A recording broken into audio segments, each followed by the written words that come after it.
बताई, अब तुम क्या सुनोगे?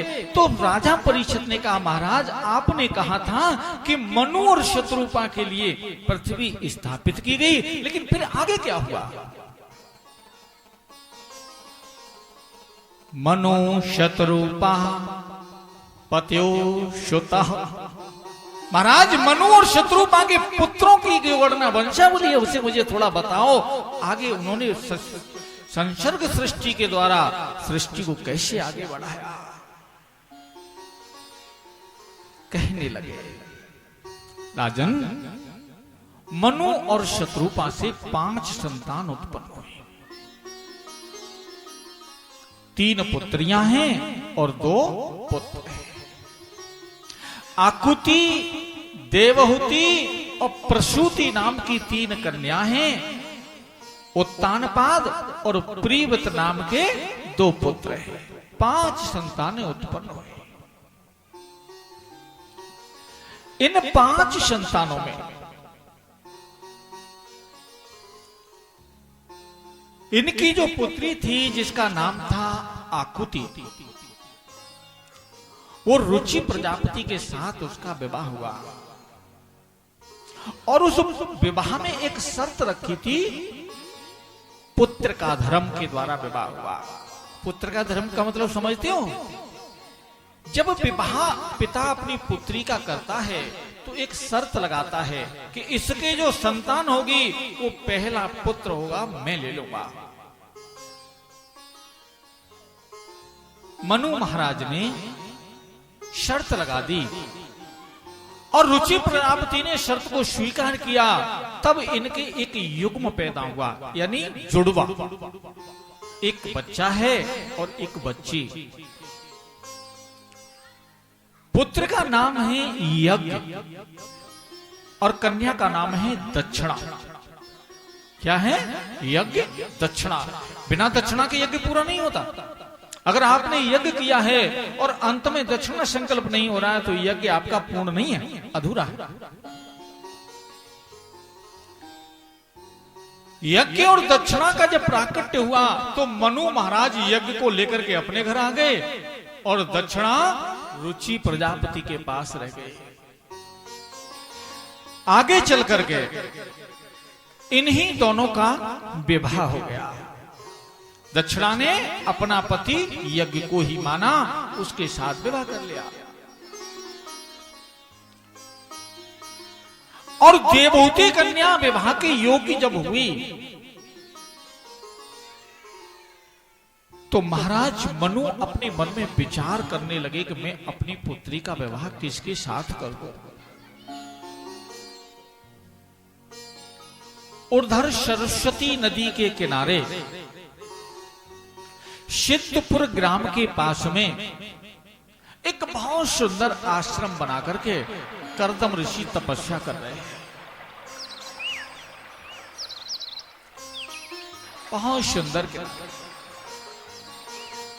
सरस्वती नदी के किनारे पर तपस्या करते हुए कर्दम मन में विचार करने लगे, अगर मेरे को कोई योग्य कन्या मिल जाए तो उसके साथ विवाह करूं और सृष्टि में भागीदार हूं। ब्रह्मा जी आए और उन्होंने आकर के कर्दम से कहा, ऋषिवर, जगत पिता, मैं आपको एक बात कहने के लिए आया हूं। बोले, मनु और शत्रुपा अपनी पुत्री को लेकर आ रहे हैं और उनके साथ में उनकी जो पुत्री है देवहूति आपके योग्य है। आप उसे मना मत करना, पाणिग्रह स्वीकार कर लेना, जो आज्ञा पिता। इधर तो ब्रह्मा जी कहकर चले और वहां जाकर मनु शत्रुपा के पास पहुंचे। मनु शत्रुपा से कहा, मनु, हां पिता। बोले, तुम्हारी पुत्री के योग्य वर मैंने देखा। सरस्वती के किनारे सिद्धपुर में विंध्य सरोवर के किनारे पर एक कर्दम नाम का ऋषि तपस्या कर रहा है, उसे जाकर अपनी पुत्री दे दो। बड़े प्रसन्न हुए और पुत्री को साथ में लेकर के चले। रथ में बैठ गए हैं मनु और शत्रुपा, कन्या साथ में है देवहूति। और रथ जब आश्रम के निकट पहुंचा, कर्दम जी ने देखा रथ आ रहा है। अपने आसन से उठे, आश्रम के दरवाजे पर आकर खड़े हुए। कोई व्यक्ति अगर आ रहा है, अतिथि आ रहा है, और उसके लिए 2 कदम आगे चल करके अगर कह दिया जाए आओ भाई, है ना, तो कुछ खर्च नहीं हुआ लेकिन सम्मान हो गया पूरा, है ना। आओ साहब, अरे आ तो रहा ही है, अगर आपने और 2 शब्द जोड़ दिया आओ साहब, है ना, तो सम्मान हो गया पूरा, प्रसन्न हो गया। और अगर आने के बाद में आपने बैठो साहब, अरे आया है तो बैठेगा तो है ही, आपने और कह दिया बैठो साहब, है ना, तो दूसरा सम्मान हो गया, है ना। और साहब पानी, वही 3 बार सम्मान हो गया, तो कुछ हुआ नहीं, है ना। कर्दम ऋषि आज आसन से उठ करके दरवाजे पर आए आश्रम के पे, तब तक रथ आ गया। अरे महाराज प्रणाम। चक्रवर्ती राजा मनु महाराज के लिए प्रणाम किया ऋषि ने। आओ महाराज, अरे आप तो बड़े महान हैं, आपके भय से आपके राज्य में दुष्ट लोग तो पतन कर जाते हैं, भाग जाते हैं, रहते ही नहीं। आप बड़े सुंदर राज्य को चला रहे हैं, आपकी प्रशंसा तो जितनी की जाए उतनी कम। मनु महाराज, शत्रुपा और देवहूति तीनों रथ से जब उतरे तो कर्दम ऋषि ने 3 आसन उठाए और 3 आसन बिछा दिए। महाराज पधरो। अब जब आसन 3 बिछे, 3 ही व्यक्ति थे, आसन पर एक आसन पर जाकर मनु जी बैठ गए, एक आसन पर शत्रुपा बैठ गई, लेकिन देवहूति खड़ी हैं और एक आसन खाली पड़ा है।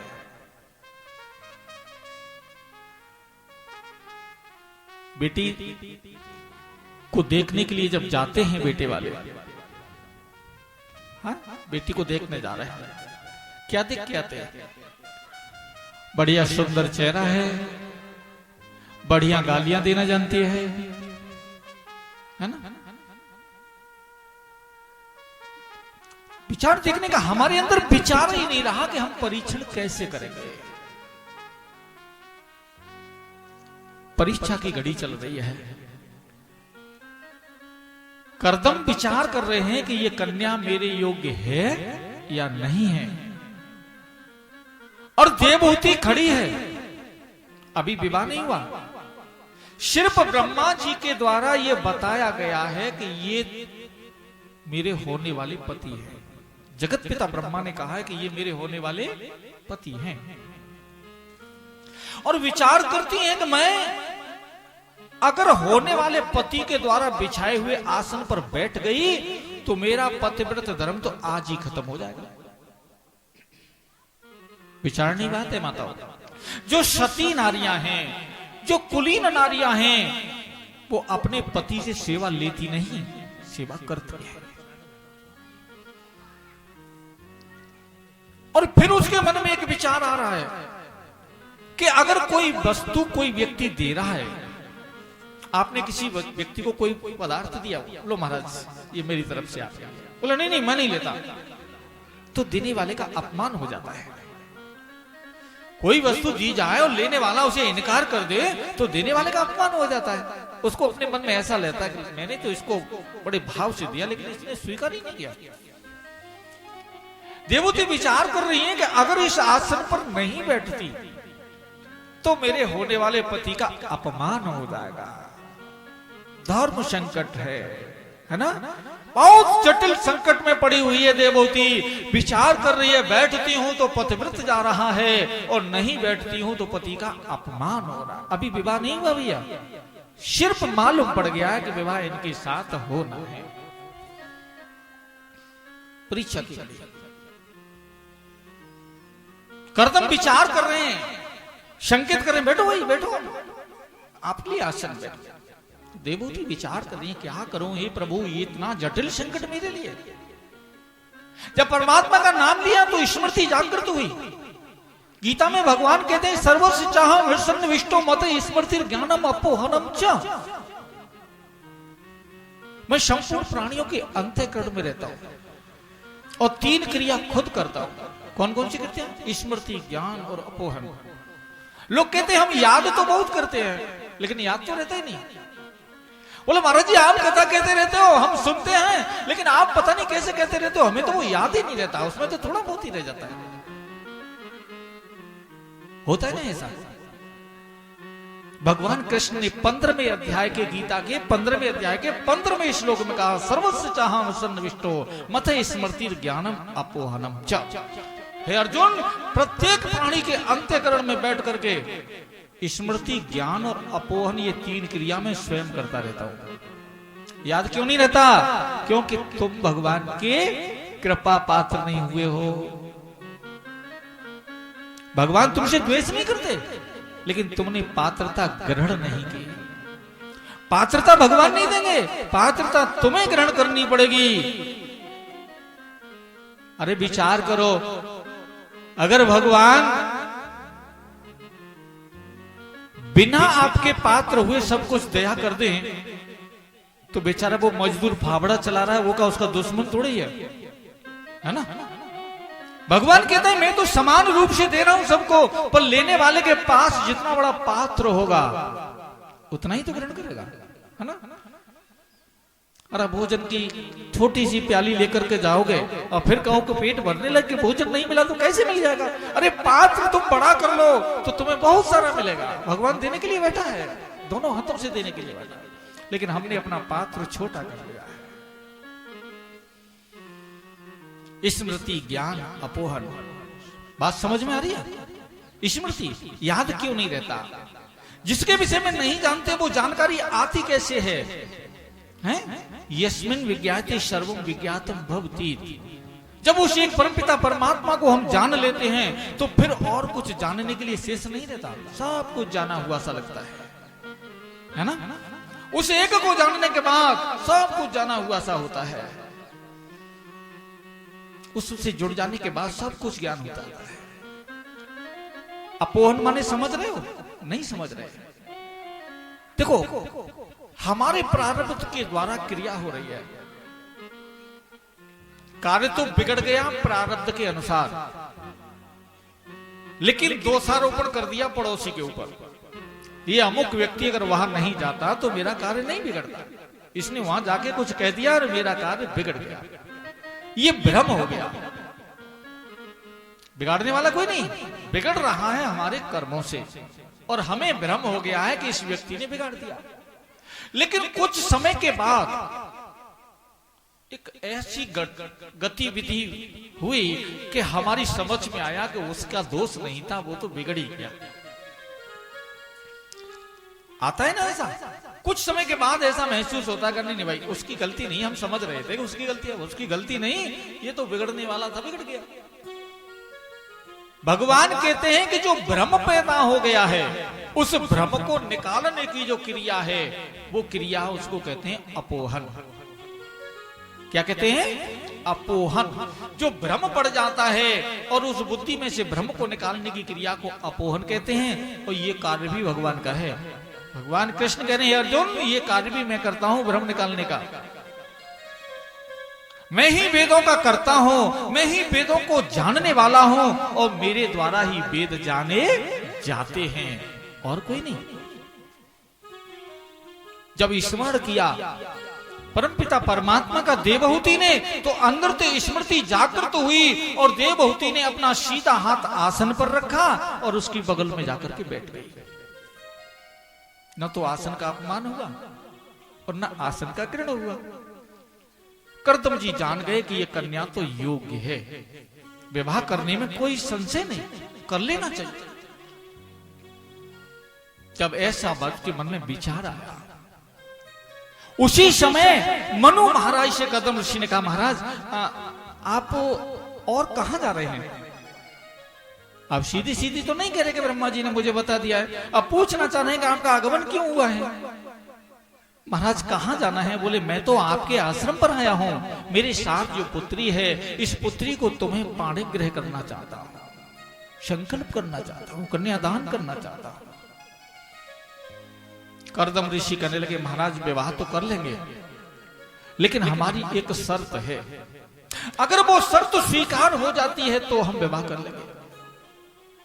बहुत सुंदर कथा है, माताओं को विशेष ध्यान में देकर सुनने के लिए, आपके जीवन को उज्जवल करने वाली कथा। कर्दम ऋषि कहने लगे, हे महाराज, मेरा संकल्प है कि एक पुत्र उत्पन्न होने के बाद फिर गृहस्थी जीवन नहीं भोगूंगा।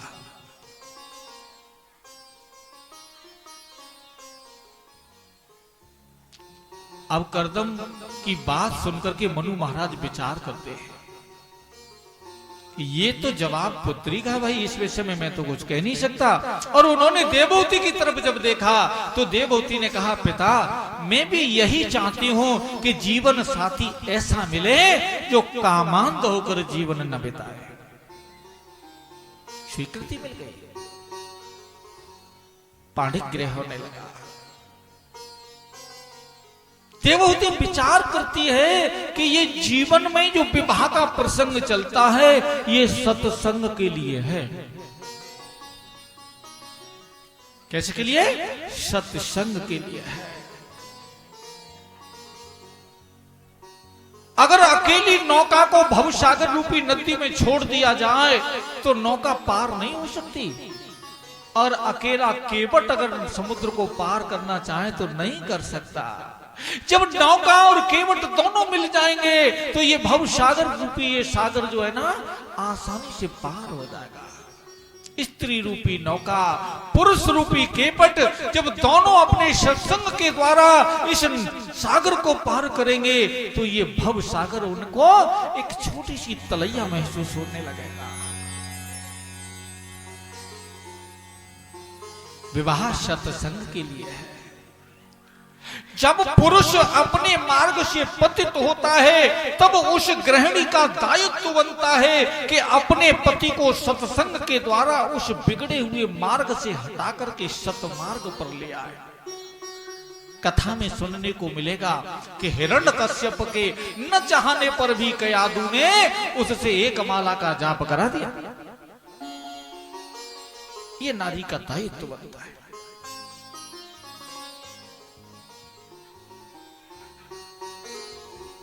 विवाह सत्संग के लिए है। एक बात बताऊं, आपने कभी किसी पत्र में यह लिखा हुआ देखा है कि काम पत्नी? लिखा है क्या? जहां लिखा होगा धर्म पत्नी, है ना? धर्म पत्नी लिखते हैं ना। धर्म पत्नी का मतलब पत्नी धर्म के लिए है, अधर्म के लिए नहीं। धर्म को धारण करने के लिए धर्म पत्नी।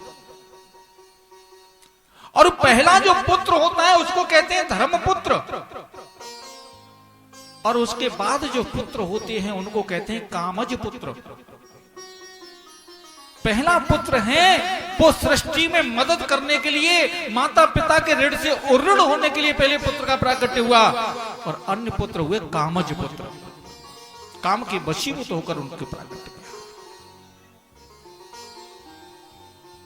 देवहूति ने कहा, हे पिता, मैं भी ऐसे ही पति के साथ विवाह करना चाहती हूँ। और दोनों का जब विवाह हुआ और विवाह होने के बाद मनु और शत्रुपा उन्हें वहां छोड़ करके अपने नगर के लिए प्रस्थान कर गए। देवहूति और कर्दम उसी आश्रम पर रहने लगे।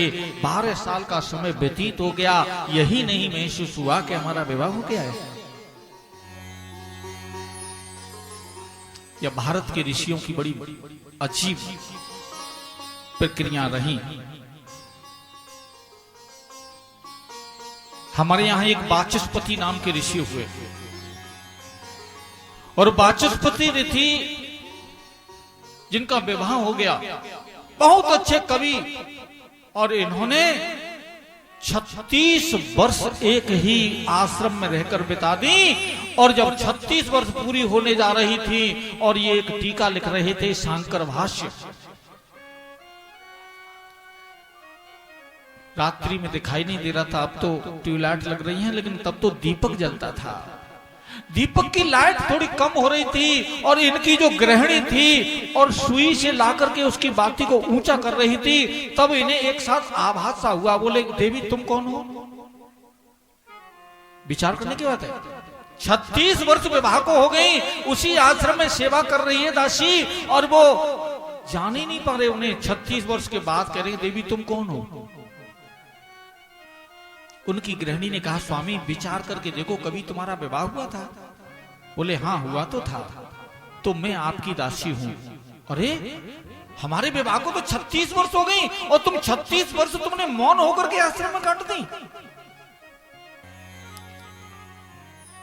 आज तो हमारी माताओं के घर में सुबह नहीं तो शाम को झगड़ा हो ही जाता है ना। बोले आलू की सब्जी रखी है लेकिन करेला तो लेके आए ही नहीं, है ना। अरे वो नहाने का साबुन खत्म हो गया, वो तो आया ही नहीं, है ना। वो आंवला वाला तेल भी होना चाहिए, होता है ना। वो विचार करिए 36 वर्ष तक उसे किसी वस्तु की जरूरत ही नहीं पड़ी। उसने कभी अपने पति से ये नहीं कहा कि मुझे अमुक वस्तु चाहिए। कैसा स्वभाव रहा होगा, कैसी सेवा रही होगी उसकी, कैसे सुंदर विचार रहे होंगे उसके।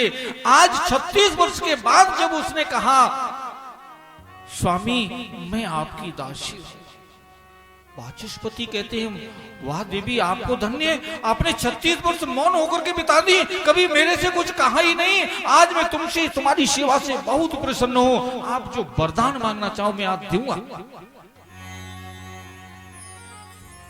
स्वामी नारी के लिए उसके पति की प्रसन्नता से बढ़कर और कुछ क्या होता है?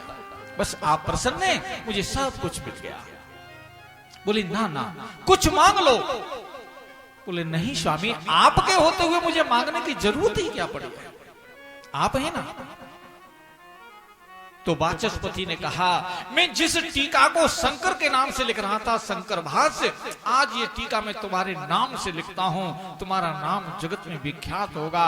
और उस पर लिख दिया भामती टीका। उनकी पत्नी का नाम था भामती,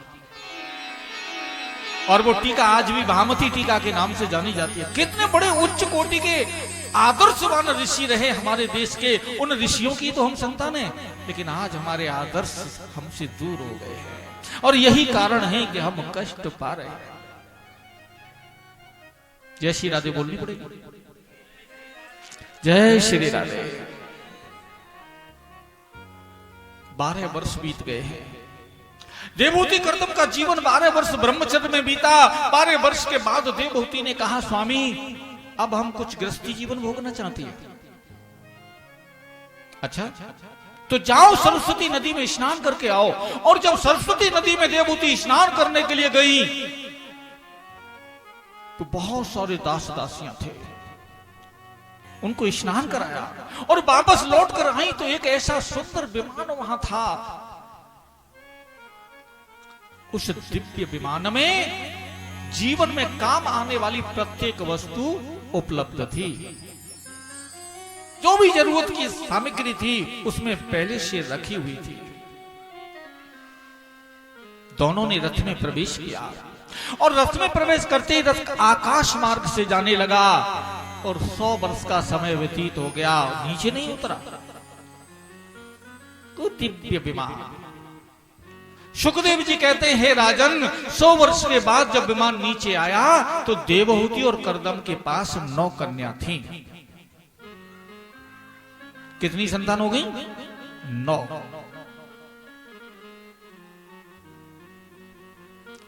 कर्दम ऋषि कहने लगे देवी अब मैं तपस्या के लिए चलता हूं। बोले महाराज आपने वचन दिया था कि एक पुत्र होने के बाद मैं गृहस्थी जीवन नहीं भोगूंगा, लेकिन अभी पुत्र नहीं पुत्रियां हैं, वो भी इनका विवाह नहीं हुआ है, आप जाना चाह रहे हैं। बोले फिर मैं आपको एक व्रत देता हूं, उस व्रत का पालन करो, प्रभु कृपा से तुम्हें एक पुत्र की प्राप्ति होगी। जब पति पत्नी दोनों संयमी जीवन जीते हुए सत मार्ग का आचरण करते हैं, सत्संग करते हैं, तो भगवान उनके यहां आने के लिए लालायित हो जाता है। कर्दम अपनी 9 कन्याओं का विवाह करते हैं। इन्होंने जो कला नाम की कन्या थी मरीच ऋषि के साथ इनका विवाह किया। अनुसुईया का विवाह अत्रि ऋषि के साथ कर दिया। श्रद्धा को अंगिरा को दे दिया और हबिर्भु पुलस्त ऋषि के साथ विवाह कर दिया। शांति को अर्थ को दे दिया गया। योगगति नाम की कन्या पुलह ऋषि को दी और क्रिया नाम की जो कन्या थी वो यज्ञ को दे दी। ख्याति नाम की कन्या भृगु ऋषि के साथ विवाह कर दिया और अरुंधति वशिष्ठ ऋषि को दे दी। इस प्रकार 9 कन्याओं का विवाह 9 ऋषियों के साथ कर दिया। उसके बाद परमात्मा के ध्यान में तल्लीन हुए तो समय गुजरने पर एक पुत्र का प्राकट्य हुआ।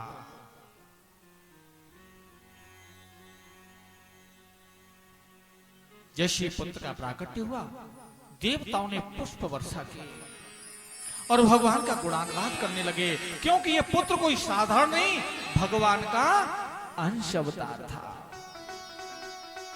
भगवान का एक कला अवतार प्रकट हो जाता है और उस पुत्र का नाम स्वयं ब्रह्मा जी ने आकर के रखा कपिल भगवान। बोलिए कपिल भगवान की जय।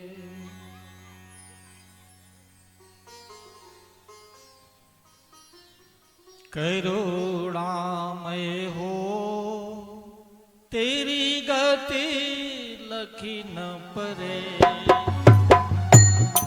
करुणामय हो तेरी गति लखी न पड़े, करुणामय हो तेरी गति लखी न पड़े।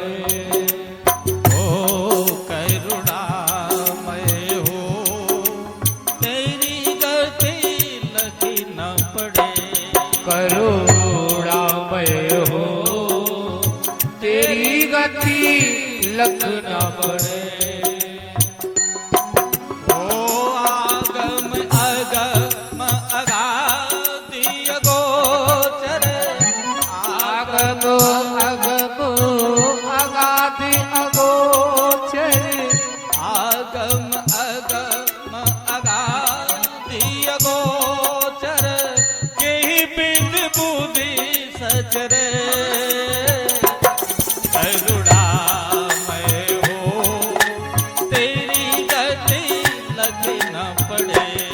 करुणा गति हो तेरी गति लख न पड़े। जय हो।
तेरी गति लख न पड़े।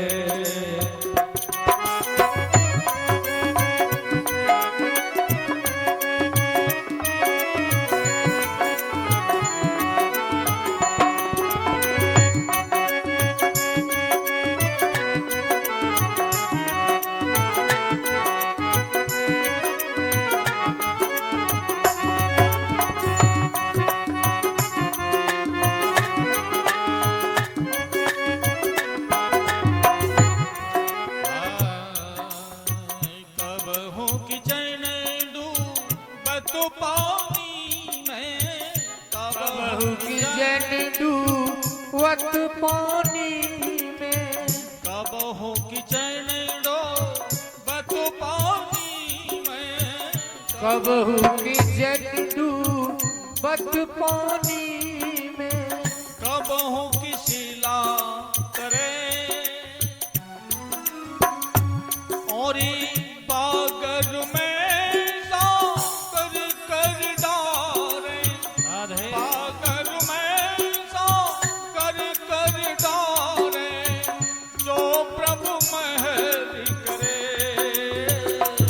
करुणामय हो तेरी गति लखी न पड़े, करुणामय हो तेरी गति लखी न पड़े।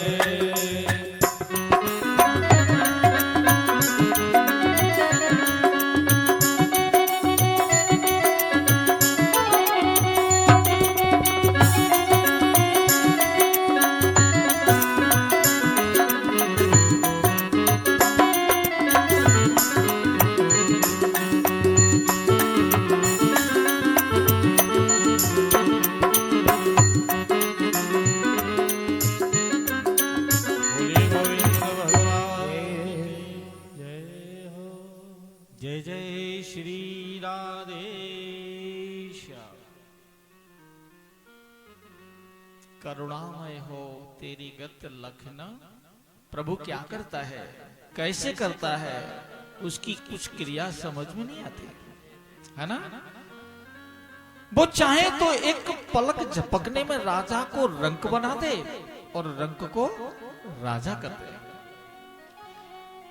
अरे उसकी मर्जी होती है तो पत्थर की शिला तैरती है, और उसकी मर्जी नहीं होती तो एक चने का दाना भी जल में डूब जाता है ना।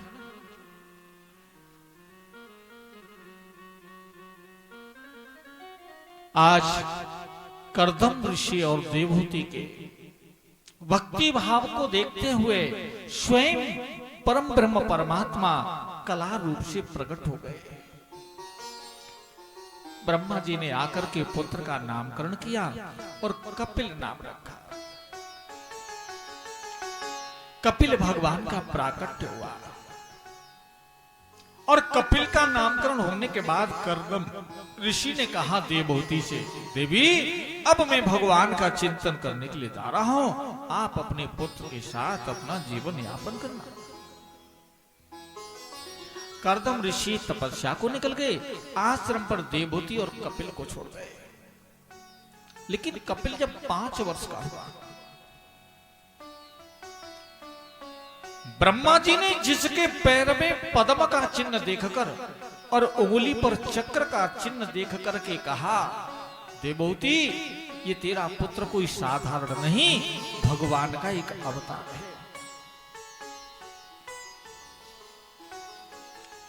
तो देवहूति अपने उस 5 वर्ष की आयु वाले पुत्र के रूप में प्रकट भगवान के सामने बैठ करके पूछने लगी,